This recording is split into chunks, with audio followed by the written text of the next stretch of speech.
Good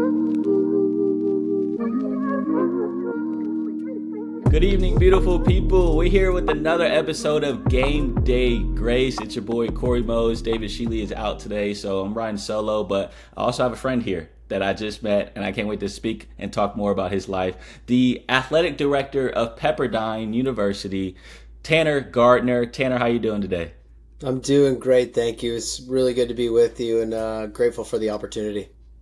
Yeah, excited to talk about, of course, your walk with the Lord, but then also just how you got to this position at Pepperdine. You're former Houston native at Rice University, and now you're over there at Pepperdine. But can you just speak about how that transition? Because you reached a year recently, right, in your position? Yeah, that's right. I'm just over a year now, going into my second season. Um, I guess I would take you just back a little bit to my journey of how I got into college athletics. I have a bit of an unusual path, one that God led me to ultimately. But I had the good fortune of earning a scholarship to wrestle at Stanford University, and I'm originally from Kansas, and it was through wrestling and through college athletics that I was able to go to a elite institution, and without that, I wouldn't have been able to. And so, when I went to Stanford, it was the first time I had ever been to California. It was a big change for me, and I had a faith when I went to Stanford. But among many other things, my faith really developed in a significant way at Stanford. And so when I reflect on that experience, um, I think about the transformational experience that I had. Faith was a big part of it. Wrestling was a big part of it. Academics was a big part of it. And just generally speaking, how I grew as a person was a part of it. And so when I left Stanford, I knew that I wanted to give back to Stanford for what they had done for me. I never thought it would be in my profession and working in college athletics. And so when I left college, I went into management consulting, and my first couple projects happened to be in higher education, which was a bit unusual for our firm, but it's what I did. And then my next project was more of a traditional consulting merger acquisition project. It was around that time that I was also applying to business school, which was something that I had set out to do. And the essay question for the business school said, "What do you want to do with your life and why?" And um, as I kind of sat back and reflected on the things that were meaningful to me, my professional experiences, my personal experiences, and certainly my experience at Stanford, I took out a piece of paper and I wrote down the things that were important to me. And through that, I feel like on that day in July of 2009, I felt like the Lord told me I should work in college athletics. And it was the first time that I had received that calling. And so it's a bit unusual to me, but not to belabor the whole story, but through a series of circumstances, I ended up spending the summer working for Bob Bowlesby at the Stanford Athletic Department. And then I went and got my MBA. I was a wrestling coach, for graduate assistant wrestling coach as well. And then through meeting people in July, or I guess in early 2020 or 2013, Joe Carlgard got the athletic director job at Rice University and called me up and asked me if I wanted to come work with him. And so uh, ultimately, my wife and I felt like that was where the Lord was calling us. And so in 2014, we moved to Houston to lead and serve at Rice University. Spent 10 years there. There's a lot behind that, but it was a great 10 years, really purposeful work. Had three kids and just had a really special experience working for two great men, and Joe Carlgard and then Tommy McClelland.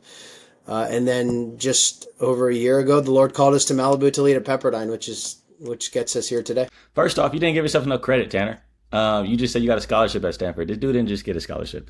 He's the first three-time All-American in wrestling for the Stanford for Stanford University. And so just speak to me about like that time of your life. You said that was an impactful time just for your faith. Of course, your collegiate career was great. Also, academic All-American. So academically, you were great as well. And what was it about that time that you felt like helped you grow the most? Yeah, I mean, I would say in many ways I came into my own in college. I mean, I was a good wrestler, but certainly was not projected to have the results that I had in college. And I was a good student, but ended up doing a little better than I expected that I would do. And, Stanford traditionally isn't a place that people go to grow in their faith. Hmm. But yet that was my experience. And so, like, I do believe that my experiences and I guess my outcomes to some extent at Stanford were carefully orchestrated from above. And I had great coaches who invested in me, and I think was taught really good values and work ethic from my parents, and those were magnified through the coaches that I had at Stanford, and I was fortunate to have really good success together with my team. And something I'll say about Stanford is, you know, Stanford is a place that just exudes excellence. And so when you're in the athletic department, you're motivated to do better. You meet your fellow freshmen and you're thinking you're pretty good because you won a state title, and then you learn that they were in the Olympics 3 years ago, and you're like, well, I guess I have some room to grow. And it's something that's really motivating to me. I tell an interesting story. My fifth year of college, we had just finished the highest we had ever finished at NCAA's as a team. We had three All-Americans, and we come back to campus, and my coach tells this story. My coach, who was a two-time national champion at Penn State and an Olympian as well, he gets back to campus, and he's feeling pretty good about our results. And, we finished the highest we ever had. We got 18th in the country. That's pretty good. But then, you would tell people, they'd ask how you do, and you say, we finished 18th, and they'd say, oh, well, that's pretty good. Because the expectation is that people are winning national championships and finishing in the top 10. And so Yeah. I tell that story to talk about just like that's the environment and you're around. And so you are motivated to do better because of that. And so like that, developing that mindset of excellence was something that I was really moved in there. Obviously, you're with tremendous students around you who are experts in their fields. They've invented things. They're world-class musicians, and you're motivated to do better in the classroom because of them. And then, on the face side, there was a former Stanford football player who ended up playing in the NFL and married a former Stanford swimmer, and they felt called by God to come back to Stanford to serve in sports ministry. And so they started a sports ministry called Cardinal Life, and that's something that I got plugged into and ended up being really instrumental in me growing in my faith during my time there. And so, I had the positive experience in athletics. I had a positive experience in the classroom, and then I had a positive experience in my faith, and all those things kind of work together to, I guess, to culminate in a transformative experience. Yeah, that's awesome. And I would think if you're in an environment like that with a bunch of talented individuals with high standards, I would feel like some people would struggle just spiritually in the comparison game, right? Like, I'm not as good as that person. Am I worthy enough to even be on this campus? So how'd you kind of block those thoughts, or did those thoughts ever come up in your college life? I went from what was a very comfortable environment where I was a high achiever, and then I get to Stanford, and after my first semester, I made two B minuses and a B, and I was only used to getting A's, and I was used to winning all my wrestling matches, and I think I was 500 going into the break. And I was used to spending time with people who were exactly like me in Kansas. And my roommate was a first generation Filipino student from Southern California who was into music from the 1920s, right? So it's like very disorienting to me. And so I go home at the break and I'm just like, man, I don't know if I belong here. Like, I'm not good enough. I'm not good enough at wrestling. I'm not excelling in the classroom. It's hard for me to understand the people that I'm with, but I have great parents, like I said, and they're very motivating to me to come back. But I mean, getting through that hard part of my experience is what kind of set me off on the right pathway. And so, yeah, I mean, I think you always, at a place where there's a lot of excellent people, you feel like maybe you don't quite measure up. But I had good influences in my life to kind of steer me in the right direction, whether that was my parents or Steve and Lori in Cardinal Life or the church that I ended up getting plugged into. So it's really the people around me that helped me persevere through the hard moments. Yeah, what was it about Cardinal life that really touched your heart and wanted you to one stick around? Because I was a part of a campus ministry, and the hard part was retaining people and having them. Yeah, you can come up one time, but how do you keep them coming back? And so, what made you keep coming back to Cardinal life? It was not lost on me that they were very successful people that could have gone to do anything that they wanted, yet they chose to come serve at Stanford. And, they have a lot of really compelling speakers and who had been successful in their own rights. And so I think it was compelling leadership. And then it was a really good community, right? So at some level, like the general Stanford student body, at least initially, was really hard for me to assimilate into. In the end, it was easy for me to assimilate, and that was part of my growth. but then having kind of student athletes who are in the foxhole with you and dealing with the same things and probably feeling in many ways the same way that I was feeling of maybe inadequate relative to what we had been used to is there's a bit of shared suffering or just shared understanding of experiences. And so I think between compelling leadership and people who invested in you and cared about you in hard moments, that kept me coming back. Yeah, that's awesome. Community, I'm going Yes. through the book of Acts right now, and that's all that is, right? Just a group of people that love the Lord and just want to do everything for the Lord, whether it's selling their valuables, whether it's feeding others, but they also broke bread together. So that just exhorts one another, in love and good works. And so it's cool that you got to experience that on the college level to help further your spiritual life. Sure. So one thing that I did want to touch on now, moving on to Rice, you mentioned how you and your wife felt like y'all were called to lead and serve over at Rice. You didn't say like we felt called to take the job. You said lead and serve. And so why the word serve? What does that mean to you? Well, I mean, most people who worked in the job that I did before I went to Rice, or who had got chosen to work in the business world and then went and got an MBA, did not choose to go work at a university or in higher education. The traditional career path for people in my job was to go, frankly, make a lot of money in private equity or as a corporate executive. And so I think that was the normal path for people from my firm. But I think we felt very distinctly and specifically called that my pathway was to work in college athletics and to provide to others the same experience that I had at Stanford. And my skill set was unique in that I was trained in a really rigorous and positive way at the Boston Consulting Group, and it taught me, I think, a unique way of thinking where I could add unique and distinct value in the field of college athletics. And so I think I was positioned well to help a college athletic program if I could find an athletic director that had the same values in that way. And then just I think leading at a university where through what I did I could have a positive influence was compelling to me. Rice is not a Christian university, Mm-hmm. but I think there are a lot of things that you can do even at a university that's not Christian or in a non-Christian context to advance the kingdom. And so, like when I went to Rice, I wasn't quite sure what that would look like, but what I did know is that that was where we were supposed to go. I didn't apply for the job at Rice. I wasn't looking for that job, but Joe called me through our relationship, and as we thought about the job and worked through it with Joe, it was a great professional opportunity, and then just thought about personally what made sense for my wife and I, including the fact that she was from Houston. Well, we had no intention of moving back. It just felt like that was a place we should go, and so um, my time at Rice was really great. It's a tremendous institution with great people, and we experienced a lot of success and growth during my time there, uh, academically, athletically, commercially, um, and I think we did a lot for the kingdom too. Right, our mission and our vision at Rice was different than it is here at Pepperdine because we're not a Christian university, but I knew I wanted to work at a university that wanted to be excellent. I knew I wanted to work at a university that valued academics and athletics together. And so Rice was a good fit for me in that way. It was just figuring out, okay, what does ministry look like when you're at a secular university? And, for me, that was getting plugged in with FCA.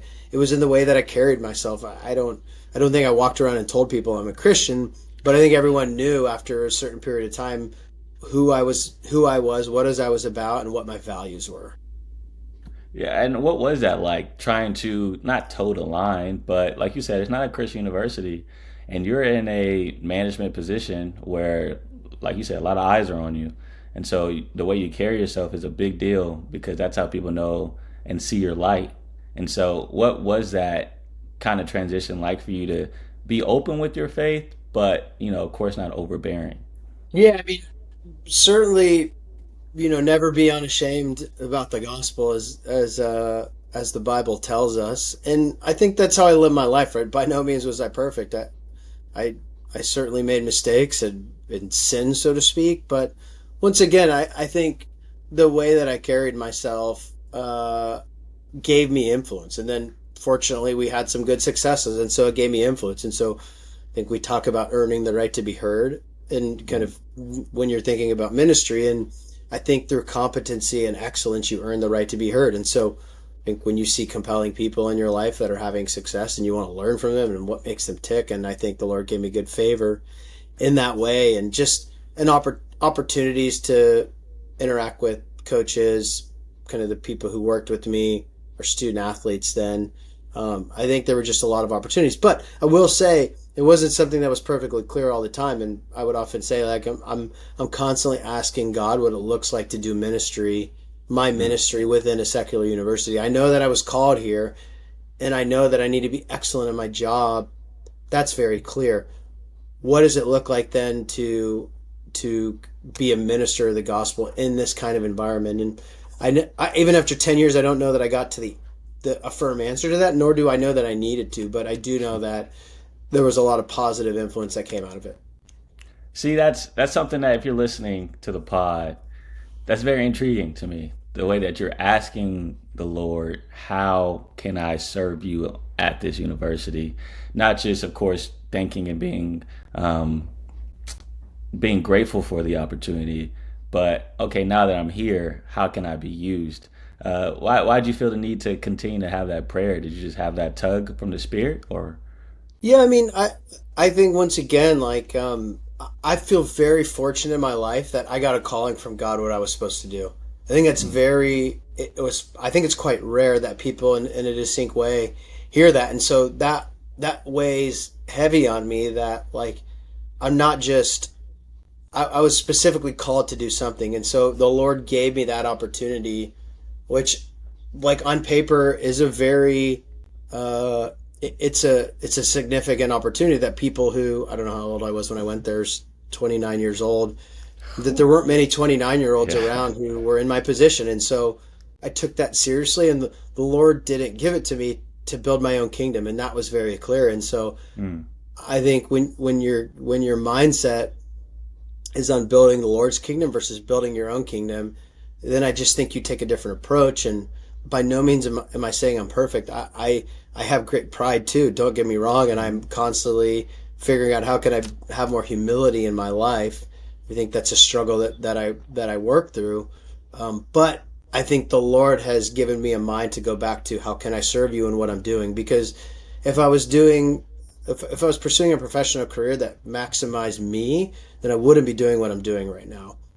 I'm how'd you? pursuing professional. Go ahead. I was going to say, how'd you block off those thoughts? Because I mean, you're 29, you're doing your thing.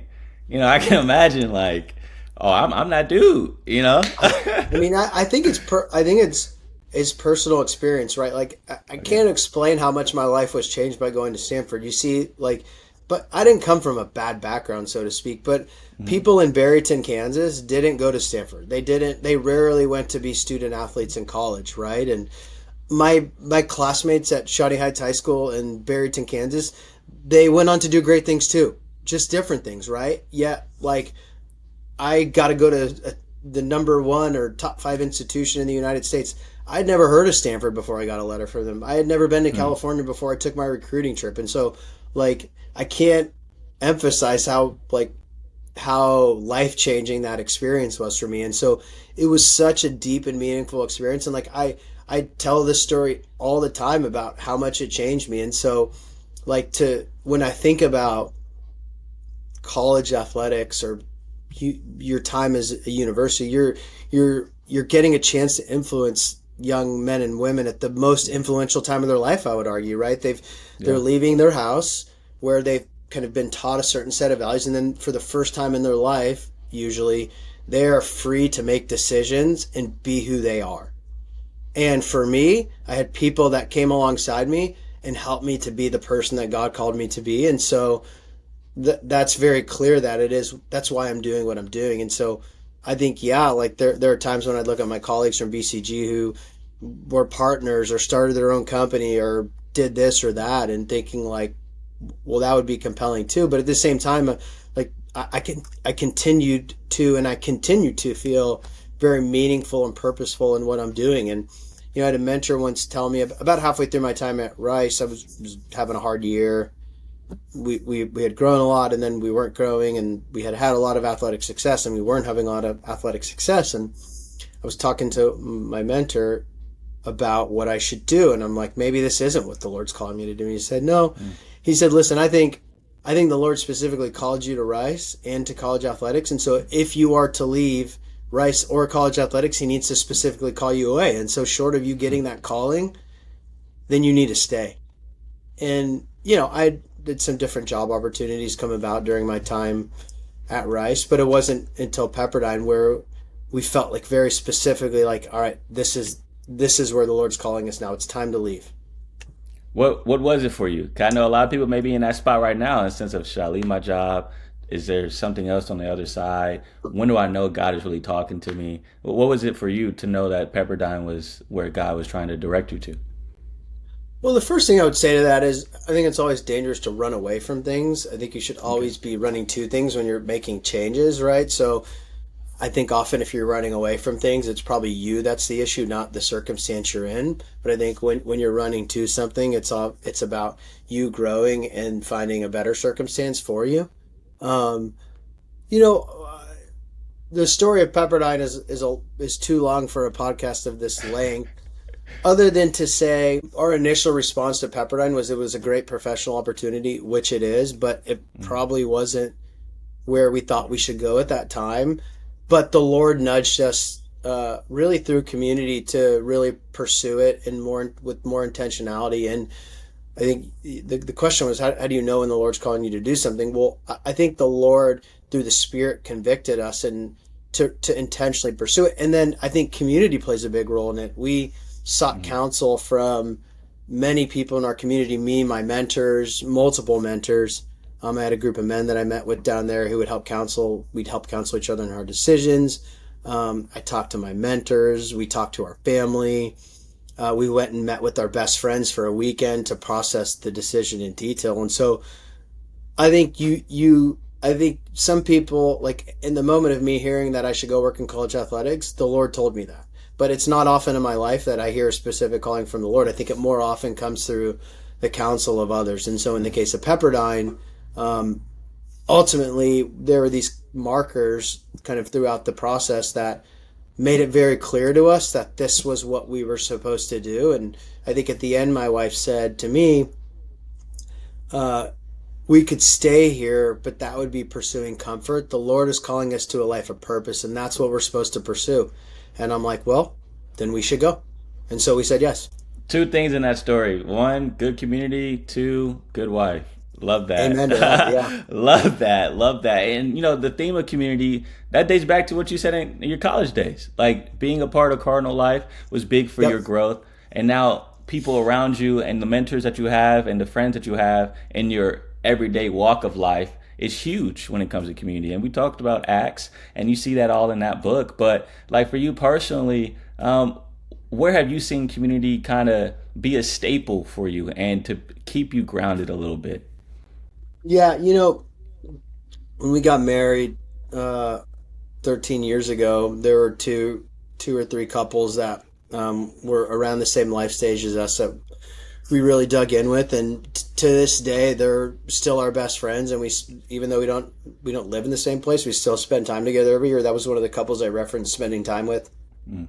We were making this decision, but one of the things, we get together every Fourth of July, and when we started getting together, we had no kids, and now there's 11 kids between us, Crazy how that which works, huh? is, yeah, it's really special. But like we've often talked a lot about, particularly once people leave college and they're young adults, and then when they get married and then have kids, I think we have observed, particularly in our parents' generation, that they don't have community, and so Mm. in that many people of that generation are in a very lonely place, and we've almost made it a focus for us. Like that's not going to be us. Like we're called to live in community. We're called to encourage one another, and it is life giving to us and honoring to God when we do that. And so we've like we're 13 years into this Fourth of July trip, and we live in California, and some of our friends had moved to New Mexico and San Antonio and various places, and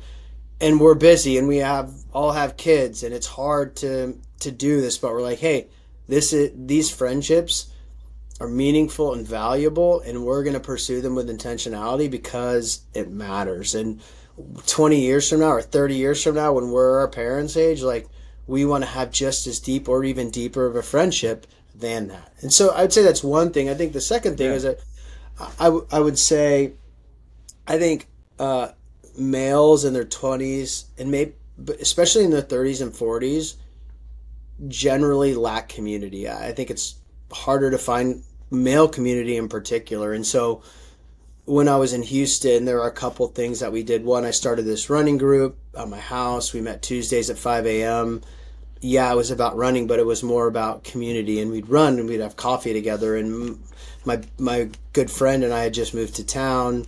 We didn't have any friends, and we're like, let's do something together to build community. And over the 10 years that I was in Houston, that group grew to having 20 to 25 to 30 people coming. And even still, it exists today. And they had 35 or 40 people last week, and there's been 200 people that have come through. They're not coming because they're trying to be great runners. They're coming because they long for community. And there's been people that have come to know the Lord through that. We're not a Christian. We weren't a Christian group. We were just Yeah. we were kind of driven by Christ to facilitate community, and through that, transformation took place. And then the other thing I did when I was in Houston, I was fortunate to have some older men say, "Hey, we want you to come alongside us as kind of as part of a Christian leadership group." And so that was a group that I prioritized meeting with once a month for 4 hours.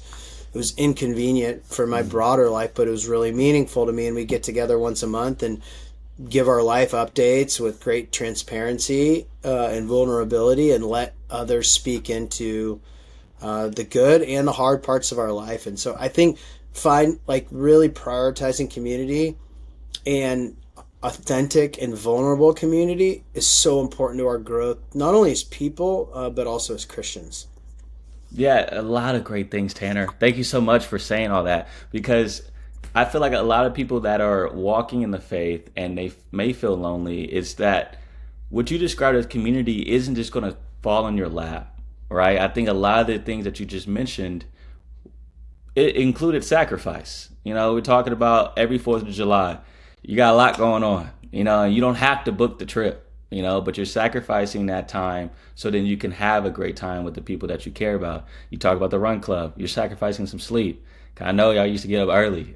So that's another sacrifice that you're doing for the kingdom. And so I think these things that you're mentioning is just so cool to hear, that you continue to search for community, but you're not waiting for it to just fall in your lap. You're Amen. going out and searching for it. And I think what anyone who's listening out there that may be feeling in that lonely spot, what are you doing for the day-to-day basis to put yourself in uncomfortable situations so then you can be able to have that community to help exhort and lift you up in your walk? Because it's a tough walk. It really is. Like, this Christian life isn't easy, and so you need people around you to help guide you through these things. I mean, 4 hours of talking to a group of men, that's as the position that you were in at Rice, I know that was a big time like commitment. 4 hours to be in one situation. Yeah, but you did it, and you knew the reason why you doing it, because it's for your own sanctification.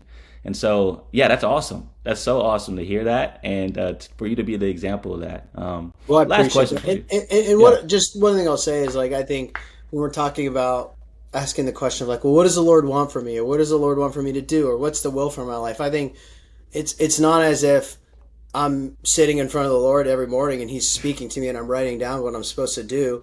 Maybe that happens for some. That's happened that one time in my life when I felt like I should go work in college athletics. But outside of that, I think the Lord uses community to help give us good wisdom, the Holy Mm. Spirit and community. And if you don't intentionally pursue that, I think it's hard to make good decisions on the bigger things.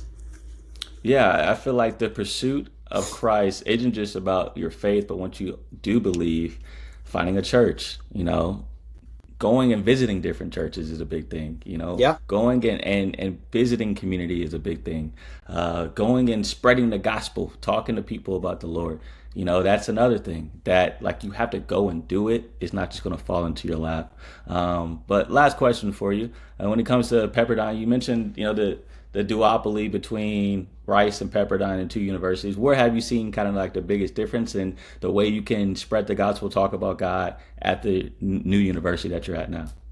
Yeah, well, I mean, on many dimensions, actually, Rice and Pepperdine are very similar. They're both Hmm. strong academic institutions that excel at athletics, and they're small, intimate communities. And so there's a lot of similarities in that.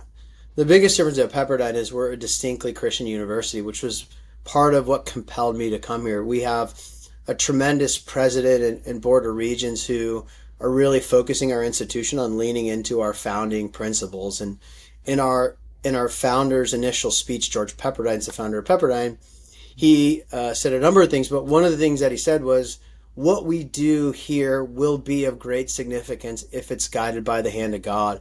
And especially as I passed my 1 year mark and really thought about who we were and what we should do and what our North Star is, I just kept coming back to that we're not going to do significant things on our own if we're pursuing our own desires, but we can, and I believe we will do significant things if what we do is guided by the hand of God. And a big part of why I came here was when I sat with my president and asked in the interview what was most important. He said that we lean into our Christian values and we pursue our vision of being the preeminent global Christian university. That's what's important to me. And one of the ways that we're going to do that is by having great academics, and another way we're going to do that is by having great athletics, which will develop character and but also help us tell the story of who we are as an institution. And so at Pepperdine in athletics, we have a very distinct and unique vision, which is to be a championship athletic program rooted in Christian values, academic excellence, and community. And I think we do that better than anyone in America.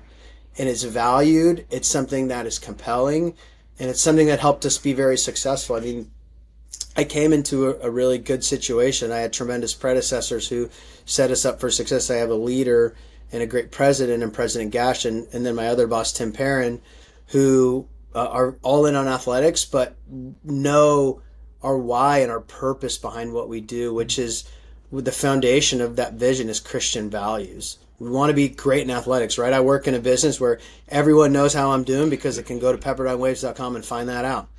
They we can look at the academic performance for our students. We get GPAs every semester. We can measure community. How many people are coming to our games? How much money are we raising? Everything I do, in many ways, is very easily measurable.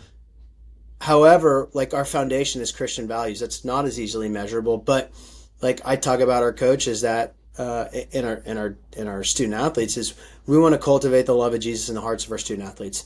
It's not for us to decide whether they become Christians or don't become Christians, but if we cultivate the love of Jesus in their heart, which is kind of the mission of our spiritual life program within athletics, then we've done our job. And so we were very fortunate to have a great year last year. We won 5 conference championships. We had 6 teams in the NCAA. We had a record high GPA. We had record fundraising.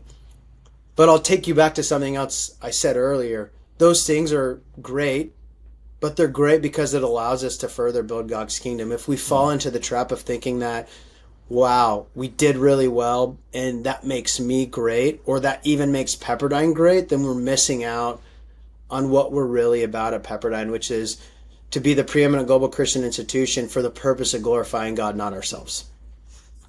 God-centered university. That's what I'm hearing right now. That's Amen. that's Yeah, what that is. it's a That's fantastic environment and community. Yeah, I'm sure it's like a breath of fresh air, huh? To be able to It do is. all this. I'm telling you what, Pepperdine. For those of you who haven't been here, come visit. It is. It is one of the most unique and special places that I've ever been. I haven't even talked about what most people think is the best, which is our view. We look over the ocean. I'm looking over the ocean right now. That is compelling. But if that's the only thing that you know about Pepperdine, you're Hmm. missing what really makes us special, which is the community, which is informed by our Christian values. Well, they may not know a lot about Pepperdine right now, but I enjoy getting to know you, Tanner. I mean, that was this was awesome. Great conversation. I really appreciate you for being like transparent and to talk about your life. I know that it could be something that'd be a roadblock for some people, but you're open and honest, and hopefully, someone that may be listening was able to get something out of this today because you're speaking truth today. I mess with that. Well, I appreciate it. It's love talking about what we're doing. I think it's honoring to God. And as I tell my staff when I talk about our core values, when people see me not living into the things that I talk about, then I want them to hold me accountable too. So I hope Hmm. that people are encouraged by this. That's awesome. And you take accountability. You're a good dude, Tanner. You're a good dude in my book. I hope you enjoyed this pod, y'all. If you're listening out there, please like, subscribe, comment, retweet, do all of it. You know, one like, one share can change somebody's life, and not just in this life, but in the afterlife as well. And so thank y'all so much for listening in. Tanner, thank you for joining us today and spending time with us. I'm Cory Mose. Thank you, David. I know you're out there listening for, of course, building this platform. And I hope y'all have just a sensational day out there on Game Day Grace.